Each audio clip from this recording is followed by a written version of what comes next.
Alternate ending to House of Cards after Season 5, Episode 1, The Widow Underwood. The season begins with Claire Underwood delivering her first official address as President of the United States. However, she is secretly battling the fallout of Frank Underwood's resignation. Frank, now a private citizen, remains behind the scenes, pulling strings to control Claire's presidency while plotting a comeback. Claire, unwilling to be his puppet, begins severing ties with Frank's loyalists, Mark, Usher, Jane Davis, and even Doug Stamper. Doug, who remains fanatically loyal to Frank, warns Claire that betraying Frank is a mistake. Claire ignores him and takes decisive action. She orders a covert investigation into Frank's past crimes, intending to leak enough dirt to destroy him while keeping herself insulated. Episode 2. The Puppet Master falls. Frank, realizing Claire is outmaneuvering him, grows desperate. He reaches out to loyal allies in the private sector and foreign governments, trying to secure power outside the White House.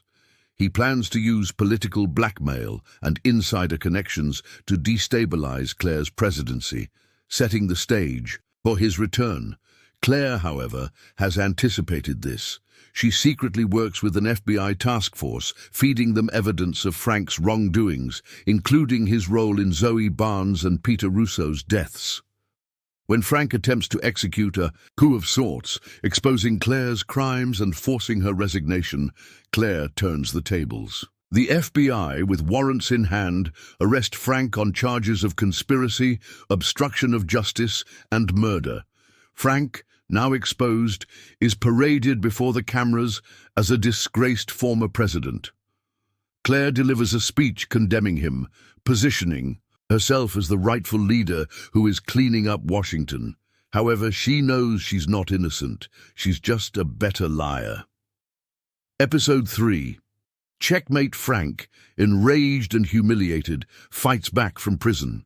He leaks a trove of classified information that could destroy Claire. However, before he can testify before Congress, Frank is found dead in his prison cell, an apparent suicide. But viewers know better. Claire, having learned from Frank himself, made sure he wouldn't live to tell his story. Doug Stamper, devastated by Frank's death, becomes obsessed with proving Claire's guilt. He gathers evidence and approaches Tom Hammerschmidt, the journalist still investigating the Underwoods. However, before Doug can act, he too is found dead. Another accident. With her enemies gone, Claire delivers another chilling fourth wall-breaking moment. Looking directly at the camera, my turn, the screen fades to black. Episode 4. Checkmate. Claire Underwood has finally consolidated power, eliminating her enemies one by one. However, she faces her greatest challenge yet, her own past, and the weight of Frank Underwood's legacy. Doug Stamper, determined to reveal the truth, leaks a hidden audio confession Frank had recorded before his death. The recording implicates both Frank and Claire in numerous crimes, including Zoe Barnes's murder. The nation is in an uproar, and the Justice Department moves swiftly to investigate. With impeachment looming, Claire takes drastic action. She invites Doug to the Oval Office under the pretense of negotiation. Instead of killing him, she manipulates him into publicly confessing that Frank alone was responsible for everything, positioning herself as a victim of his tyranny. In exchange for his sacrifice, Claire promises Doug immunity and a cushy political exile.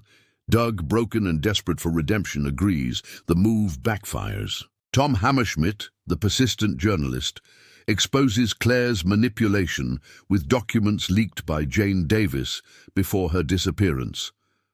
The military, growing wary of Claire's erratic leadership, pressures Congress to act. With nowhere left to turn, Claire makes a final defiant move, declaring a national emergency and dissolving Congress under the guise of national security.